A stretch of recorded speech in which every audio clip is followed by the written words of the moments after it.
Hi friends, నాకెందుకో ఈ మధ్య జొన్న రొట్టె ట్రై చేయాలనిపించిందబ్బా. సో అందుకని చెప్పి జొన్నలు అయితే తెప్పించుకున్నాను.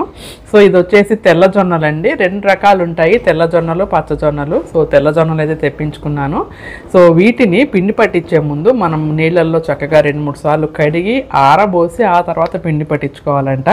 సో చూద్దాము అసలు ఈ పిండి పట్టించుకున్నాక మనకు అసలు జొన్న రొట్టె కుదురుతుందో లేదో, అదొక ఎక్స్పెరిమెంట్ లాగా వీడియో అయితే చేసి చూపిస్తాను మీకు. సో ఫ్లాప్ అవుతుందో హిట్ అవుతుందో నాకైతే తెలీదు. సో ఇప్పుడైతే వీటిని కడిగి ఆరబోసుకుందాం, వచ్చేసేయండి. సో నేనైతే 1 కేజీయే తీసుకున్నానండి జొన్నలు. సో అసలు ట్రై చేద్దాము మనకు కుదురుతాయో కుదరవోనని. అది కూడా మనము ఒకేసారి ఎక్కువ పట్టించుకున్నా కూడా ఆ పిండిలో జిగురు అనేది ఉండదు. సో ఇది వచ్చేసి తెల్ల జొన్నలండి. సో వీటిని 2-3 సార్లు శుభ్రంగా కడిగేసుకుని మనము వడకట్టేసుకొని చక్కగా ఒక రోజు ఆరబెట్టుకుని పిండి పట్టించుకుంటే బాగుంటుంది. ఈ జొన్న రొట్టెలండి ప్రాక్టీస్ ఉన్న వాళ్ళైతే చాలా ఈజీగా చేసేస్తారు. కాకపోతే కొత్తగా ట్రై చేయాలంటే మాత్రం చాలా కష్టమండి. అవి విరిగిపోతూ ఉంటాయి. జొన్న పిండిలో మనకి జిగురు ఉండదు కదా, సో చాలా కష్టంగా ఉంటుంది. అండ్ ఇది హెల్త్కి కూడా చాలా మంచిదండి. వెయిట్ లాస్ అవ్వాలనుకునే వాళ్ళకి మంచిది, అలాగే షుగర్ డయాబెటీస్ ఉన్న వాళ్ళకైతే చాలా మంచిది. అలాగే దీంట్లో ఫైబర్ ఎక్కువ ఉంటుంది, కాల్షియం కూడా చాలా ఎక్కువ ఉంటుందండి. సో నేను శుభ్రంగా కడిగేసుకుని వడకట్టేసి నేను బాల్కనీలోనే ఆరబోస్తున్నానండి. టెర్రస్ పైన అయితే మాకు పావురాలు ఉంటాయి. అసలే నేను తెప్పించింది కేజీ, ఇంకా అవి తినేస్తే నాకు 1/2 కేజీయే మిగులుతాయి కదా. సో అందుకని చెప్పి ఇంకా బాల్కనీలోనే ఆరబోసాను. ఇలా ఒకరోజు ఆరబెట్టేసుకుని మిల్లు పట్టించేసుకుంటే సరిపోతుంది అనమాట. సో పల్చగా ఆరబోసాను అండ్ నేను మిల్లు కూడా పట్టించేసాను.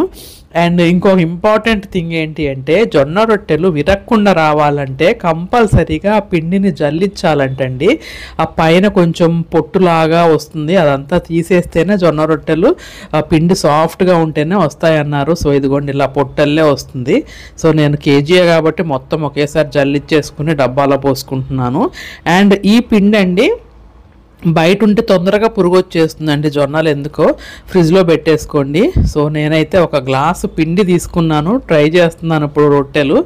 అండ్ 1 గ్లాస్ పిండికి 1 గ్లాస్ వాటర్ అండి. సో ఆ వాటర్ని గిన్నెలో పోసుకుని బాగా మరిగించాలన్నమాట నీళ్ళు.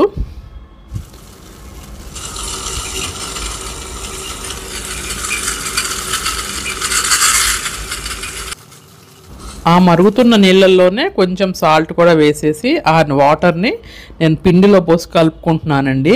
మీరు చేతితో కలపొద్దు, గరిటె పెట్టేసేయండి, వేడిగా ఉంటుంది కదా. చూడండి ఎంత పొగ వస్తుందో.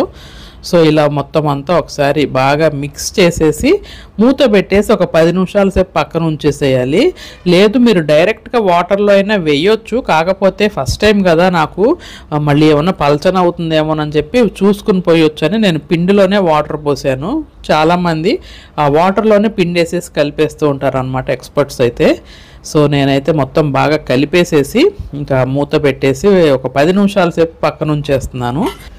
బంటి నీ సబ్బు స్లోనా ఏంటి, కడుగుతూనే ఉండు అన్నట్టు ఇప్పుడు ఈ జొన్న పిండిని మీ ఓపిక ఉన్నంతసేపు పిసుగుతూనే ఉండాలన్నమాట. అప్పుడే దాంట్లో నుంచి ఉన్న జిగురంతా బయటకు వస్తుంది, అప్పుడే మనకి రొట్టెలు కూడా విరక్కుండా వస్తాయి. సో నాకు ఇది ఫ్రెష్ పిండి కదండి, వాటర్ అయితే కొంచెం ఎక్కువ అయ్యాయి. సో నేను కొంచెం మళ్ళీ పొడి పిండి వేసుకుని కలుపుకుంటున్నాను. సో మామూలుగా ఫ్రెష్ పిండి కాకపోతే గ్లాస్కి గ్లాస్ పడుతుంది, లేదు అంటే కొంచెం గ్లాస్ వాటర్కి కొంచెం గ్లాస్ పైన కొంచెం వేసుకోవచ్చు పిండి. మనకి ఇంకా పిండి అయితే రెడీ అయిపోయిందండి. సో ఈ ముద్దని మూత పెట్టేసి ఒక 10 నిమిషాల సేపు అలా ఉంచేద్దాము. ఇప్పుడు ఉంటుందండి ఇంకా అసలైన పని.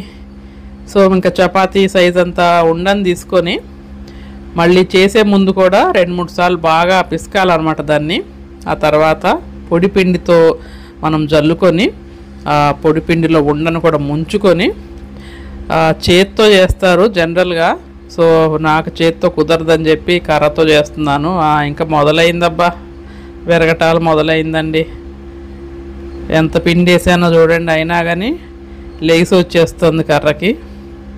సర్లే కర్రతో లేసి వస్తుంది కదా, చేత్తో ట్రై చేద్దామని చేత్తో నొక్కితే చూడండి కింద అంటుకుపోయింది. ఇక మళ్ళీ పిసుకుతున్నానండి, మళ్ళీ పొడి పిండి వేసి మళ్ళీ పిసుకుతున్నాను. ఈ జొన్న పిండి అసలు జొన్న రొట్టెలు తినాలనుకుంటే మాత్రం కోరిక అయితే ఉంటుంది కానీ చేయటం మాత్రం కష్టం అండి. మళ్ళీ పిసికి పిసికి కిందంతా మెస్సీ మెస్సీ చేసేసాను ప్లాట్ఫామ్ అంతా. మళ్ళీ ట్రై చేస్తాను. ఇప్పుడు మళ్ళీ పిండి చల్లుకొని మళ్ళీ చేత్తో ట్రై చేస్తున్నాను.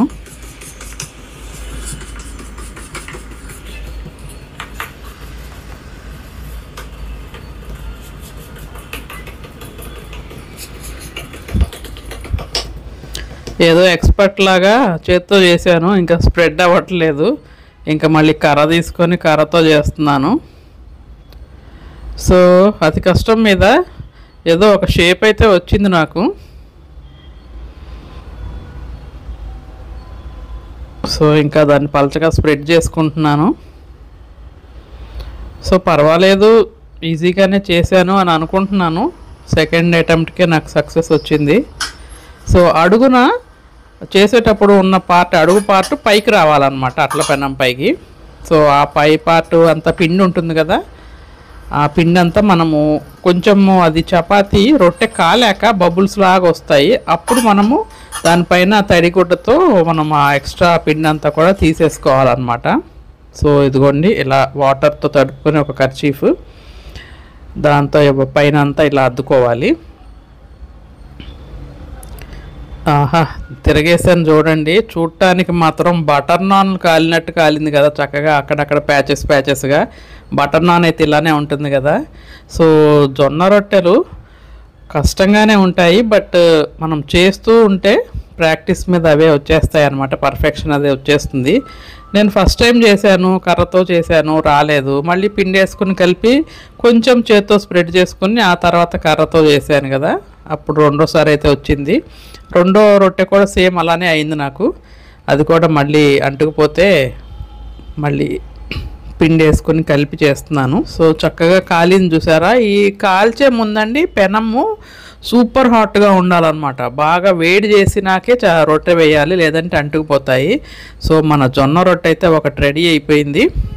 సో నాకు దీంట్లోకి సొరకాయ కూర ఉందన్నమాట. సో ఆ సొరకాయ కూరతో తినేస్తాను. సో సెకండ్ జొన్న రొట్టె కూడా రెడీ అయిపోయింది. అడుగు పార్ట్ పైకి వేసుకోవాలి, అది మాత్రం చూసుకోండి జాగ్రత్తగా. సో పైన అంతా పిండి అంతా, ఎక్సెస్ పిండి అంతా కూడా వాటర్ జల్లి రిమూవ్ చేసేయాలి. సో ఫైనల్గా జొన్న రొట్టె అయితే మనం ప్రిపేర్ చేసేసుకున్నామండి. సో కొంచెం కష్టపడ్డాను కానీ పర్లేదు, బాగానే కుదిరింది. మరీ హిట్టు కాదు, మరీ ఫ్లాపు కాదు, యావరేజ్. సో ఇలా రొట్టె పొంగుతుంది చూసారా, అలా పొంగుతున్నప్పుడు మనం పైనుంచి ఆ ఎక్సెస్ పిండి అంతా కూడా తడుపుకుని క్లాత్ అలా తుడిచేసుకోవాలన్నమాట. సో ఇలా బబుల్స్ వచ్చినప్పుడు అప్పుడు మనం టర్న్ చేసుకుందాము. సో ఇది కూడా చూడండి ఎంత చక్కగా కాలిందో చూడండి, ప్యాచెస్గా. చూపులకైతే అసలు బటర్ నాన్ లానే ఉంది. టేస్ట్ కూడానండి బాగుంది, అలాగే గట్టిగా కూడా లేదండి, చాలా స్మూత్గా సాఫ్ట్గా వచ్చింది. కాకపోతే నాకు పల్చగా అయితే రాలేదు. ఇంకా బయట ఎక్స్పర్ట్స్ అయితే బాగా పల్చగా చేస్తారు, కొంచెం మందంగానే వచ్చింది నాకు. సో దీనికి ఈ రొట్టె కాంబినేషన్గా నాకు సొరకాయ కూర ఉందన్నమాట. ఆ సొరకాయ కూరతో అయితే నేను తినేస్తాను. సో హెల్దీ జొన్న రొట్టె అయితే రెడీ అయిపోయిందండి. సో చాలా సాఫ్ట్గా కూడా ఉందన్నమాట. మీకు నచ్చితే మీరు కూడా ఒకసారి ట్రై చేయండి. సో నేను చూడండి తింటున్నాను, చూడండి ఎంత ఈజీగా ముక్క అయిపోతుందో, చాలా సాఫ్ట్గా ఉంది. నచ్చితే మీరు కూడా ట్రై చేసి ఎలా వచ్చిందో నాకు కామెంట్ చేయండి. బాయ్.